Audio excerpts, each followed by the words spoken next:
kita cukup menjawabinya itu kayak gini loh. Maaf, saya nggak akan menjawab pertanyaan receh.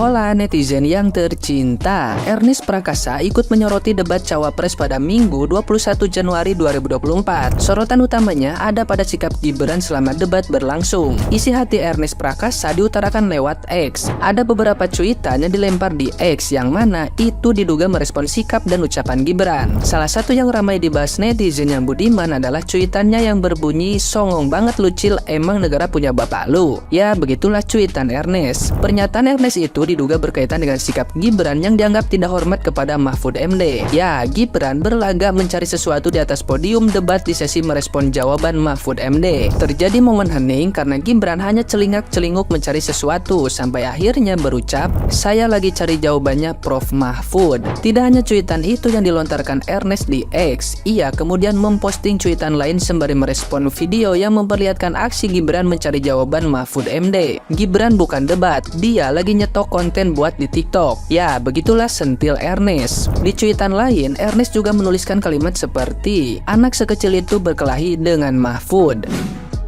Debat Cawapres kedua cukup panas. Tidak heran jika di media sosial pembahasan soal debat terus mengalir hingga sekarang. Termasuk soal komentar netizen yang berbakti membahas tingkah laku Gibran yang dinilai tidak beretika di hadapan lawan debatnya.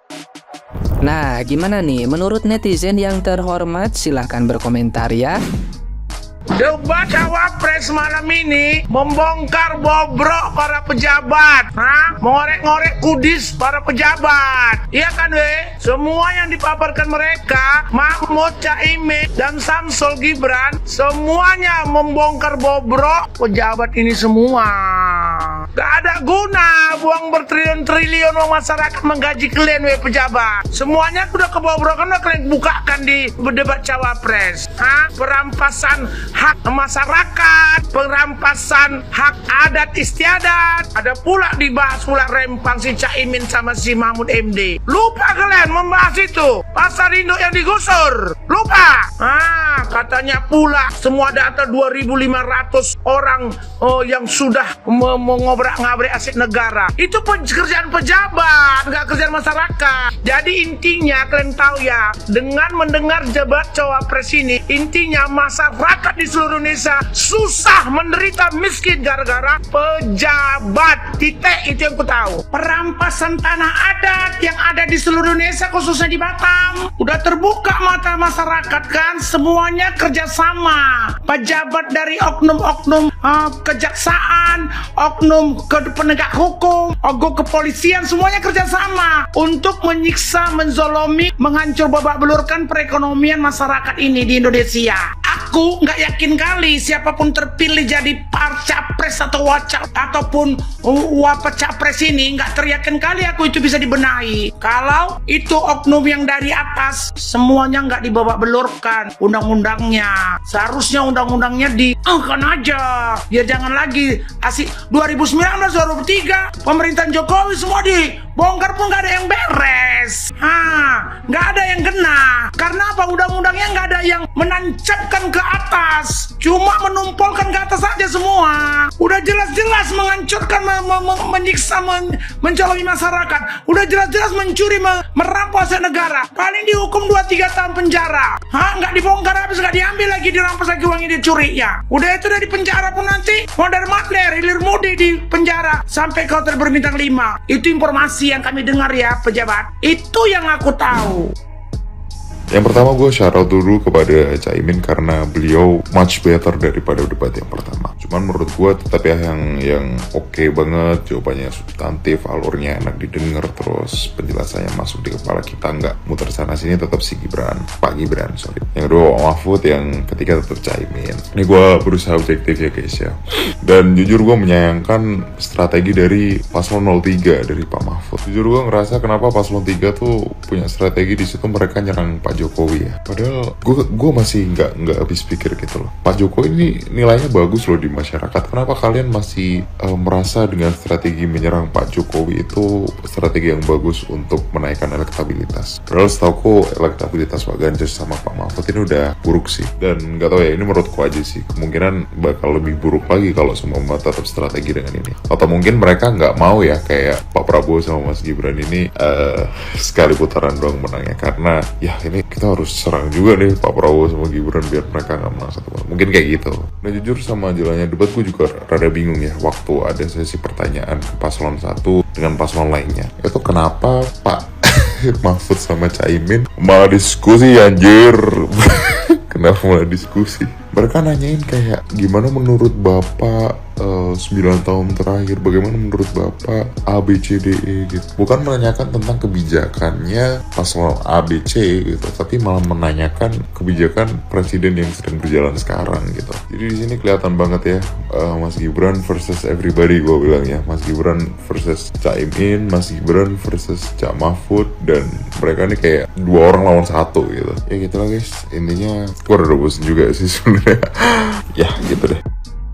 Review debat Cawapres kedua. Jadi dari yang saya lihat di malam hari ini, dari pertama deh 01 Gus Muhaimin begitu. Banyak improve, terutama saat speech ya, kelihatan tidak lebih gugup. Maksudnya tidak segugup yang debat Cawapres yang pertama begitu. Sudah lumayan bisa mengatur tata katanya begitu ya. Lumayan lah. Nah, kemudian untuk 02 Pak Gibran atau Mas Gibran, ini memang strateginya ofensif gitu ya. Mungkin ya karena menggebu-gebu melihat Pak Prabowo kemarin diserang dua kubu itu, jadi ya Mas Gibran ya strateginya sekarang ofensif begitu, melakukan penekanan atau sindiran, juga hal-hal yang bisa membuat 01 dan 03 itu ya dibilang ketar-ketir lah begitu. Dan 03, nah 03 ini memang karena Pak Mahfud ini pakarnya hukum ya, jadi apa-apa pertanyaan-pertanyaan itu dimasukkan ke ranah hukum, ranah yang dia kuasai, ranah juga yang sesuai dengan pengalamannya, dan itu memang bagus begitu. Sebagai contohnya berdasarkan pengalaman memang bagus begitu. Tapi yang saya bingungkan, kok banyak orang yang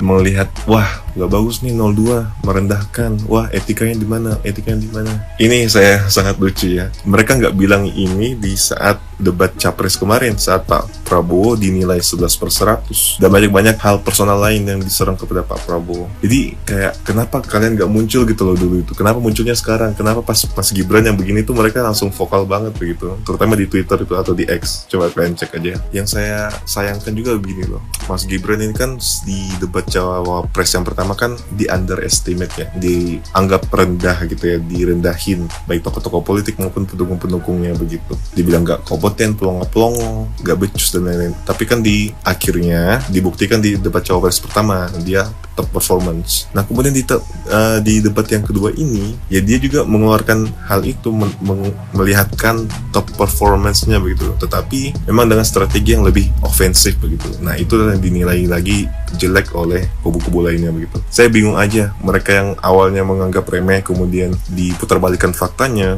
dilihatkan kelibatannya, malah kemudian ya menilai seperti itu, jelek lagi penilaiannya, apa-apa jelek begitu. Dan yang saya sayangkan itu ya setelah closing statement ini, dimana ada pertanyaan kan buat masing-masing paslon Capres dan Cawapresnya di wartawan itu kan. Nah untuk 01 yang saya lihat, saya sayangkan banget ya, dimana Mas Anies atau Pak Anies ini memberikan statement bahwa kita harus beretika dalam debat, tidak boleh menyerang lawan debat, memperhatikan etika begini. Tetapi itu tidak mencerminkan apa yang dia lakukan di debat Capres terakhir gitu, dimana dia ya menilai Pak Prabowo 11/100, menyerang personal, harta-hartanya diungkit dan lain-lain. Ya, itu nggak mencerminkan menurut saya. Jadi overall atau kesimpulannya, masing-masing paslon 01, 02, 03 Cawapresnya saat debat malam ini ya seimbang. Masing-masing mempunyai poin-poin bagusnya begitu, maupun poin minusnya. Sama-sama bagus menurut saya. Tetapi yang saya sayangkan tadi mengenai etik-etik itu di framing seketika bahwa memang benar-benar jelek lah 02 ini. Apa-apa yang salah 02 begitu. Ketika 01 atau 03 yang melakukan hal itu kayak gak terlalu signifikan responnya gitu, kayak biasa saja. Tetapi ketika 02 kayak benar-benar salah begitu kan. Ya bisa kalian lihat sendirilah di Twitter juga di X gitu bagaimana responnya. Mungkin dari saya itu dulu. Salam sejahtera.